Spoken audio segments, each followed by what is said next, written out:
Specifically, we're going to be unpacking the story of the company we all know about. Because we all know about these successful companies. We all cheer for them when they get to the peak, to the pinnacle. But nobody knows how they started. It's the AIRBnB story. It's how three dudes went from renting air mattresses to becoming a billion-dollar business. But before we get started, I'm going to get us started today with kind of a chant.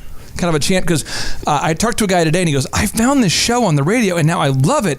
And so I'm going to just I want to get stuck into your brain. And so here we go. It's Thrivetime show, drive time home, Thrivetime show, drive time home. There we go. Now it's stuck in your cranium. Now moving forward, just share that with 4 million people and we're all good. That's all I'm asking. 4 million shares, that's all I'm asking for. And to make this show happen today, we're always surrounded by a cast of characters, great people. Dr. Z today is out expanding his vast entrepreneurial empire. And so I am joined with Miss Sharita, actually Mrs. you guys watching on Facebook Live going, is she single? No, she's married. She is married. You be respectful. She's a married lady. It's Mrs. Sharita Bent. Mrs. Sharita, how are you? I'm great. Happily married and fabulous and happy to be here. Now, we have a very special guest today. He is a thriver, meaning he's a guy that we've worked with. We have an honor to serve him, helping him on website updates and things like that so he can get all that stuff off his plate and focus on his big vision.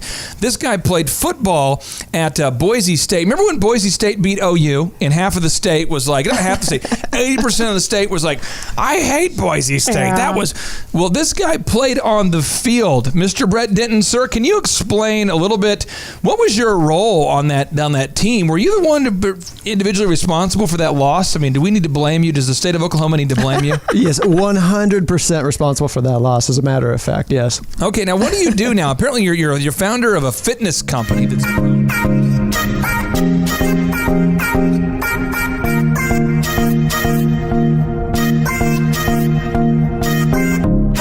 from the beat.